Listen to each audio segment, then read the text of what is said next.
about 2 million people incarcerated because of drugs. About 47 billion spent on drug war, and 86% arrested for possession only, and about a violation of like a civil crime sort of public intoxication, or if you're doing it in public bothering somebody, then you should give offense as well.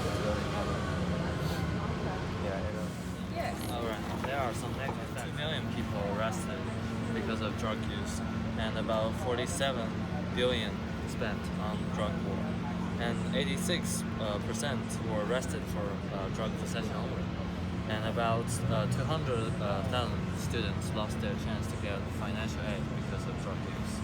So we can see there's a lot of negative stuff. So basically, what we're advocating for is the criminalization of drug use. It should be decriminalized and knocked down to like a civil offense and not a public intoxication. So basically, if you're out and doing drugs in public and bothering somebody, like if you're publicly intoxicated or bothering people, then you should receive an offense for it. But otherwise, if you're doing it in the privacy of your own home, you shouldn't to face a penalty for it. So basically, removing these criminal penalties would save money by reducing the criminal system. As I mentioned before, there are more than $47 billion spent on the drug war, and so that number will decrease. Housing fees or inmates in prisons that we use them for. Secondly, it'll free up all the law enforcement that are being used to arrest these people. So basically, they will be put to better use and be arrested in more harmful people, like with murderers and rapists and stuff like that. Because a lot of these people who are arrested, they're arrested for non-violent crimes. It's 80% of the people who are arrested for drugs and they're non-violent crimes. It'll reduce the rate of that. And finally, it'll reduce the stigma associated with drug use. So now, drug use is thought of more as like it's thought of more as a criminal act or as a health crime. But it really is a health crime. So we read a memoir by Billie Holiday in our class about her struggles with drug use. Have you remember her memoir? I have not. Yes. You know who Billie Holiday is, right? Yes, I do. So, yeah, we read her memoir in our English class, which is what this is for. And basically what she said, as she was talking about her struggles with substance abuse, she was talking about how we should treat drugs more of like as a health issue, more than a criminal one, like how we do it in the UK and stuff like that. Right. She said if we do that, we will really start to help these people with their health issues, because it really is a health issue. It's not an issue at all. And also, fun fact, over half of the people who have mental illness deal with substance abuse. So also, if they're decriminalization of drugs, they'll allow them to seek more help, which is what this would do. Help prevent that as well. So, how much do you know about the Portugal situation? The decriminalization of drugs in Portugal. How much do you know about that? I don't know anything about Portugal. Okay, well, my friend here will help explain to you. So, in Portugal, in 2001, they had a complete drug law change. So before, they used to be more like the United States, and they would prosecute and charge people for just minor drug possession charges, as well as just being an addict. But they saw that that wasn't working. It was just increasing their prison population. And in 2001, they changed that. So as a result, within 10 years, they did a study to make sure that it was actually working, and their drug rate use had dropped well below the European Union average and 15 times less than the United States average.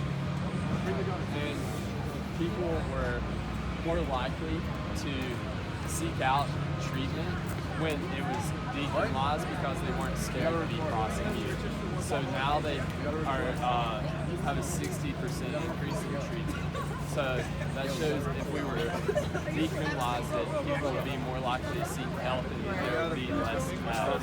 And then drug-related crimes dropped from 44% to 24% at that time. So we use Portugal as our evidence that this system does work. They're the first country to ever do this, though. So would you like to help support the U.S. become the second? I would like to support it, but I do have a question for you guys. I'm not quite completely sure about Portugal, but I feel like they have more of a culturally homogenous society, so it makes it a little bit easier to do that versus in the United States where you have like regional, like language, cultural, all these different differences.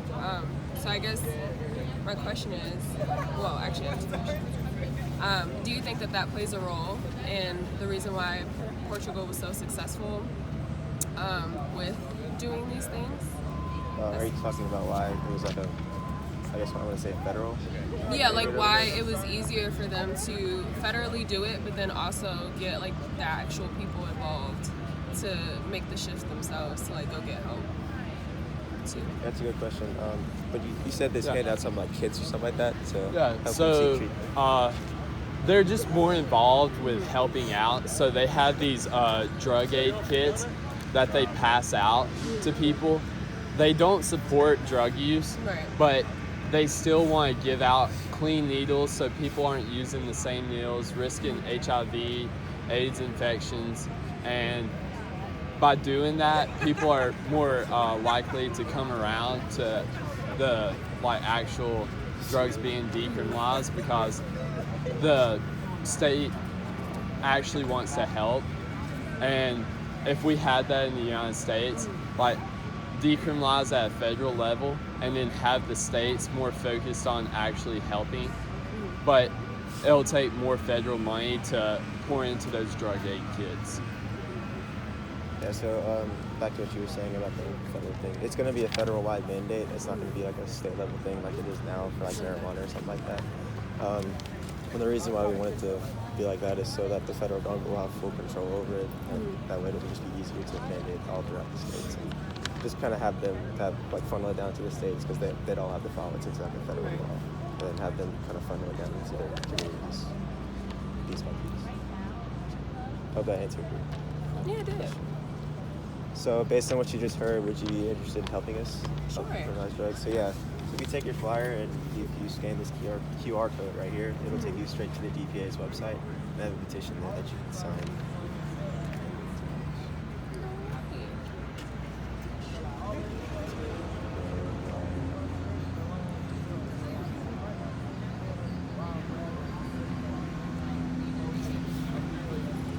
If it's not working, you can sign on my laptop. Oh, okay. Like- That's cool too. I never know how to work this little QR scanner because Yeah. I feel like when I press the button, it works. Or it doesn't work, but when I do it on my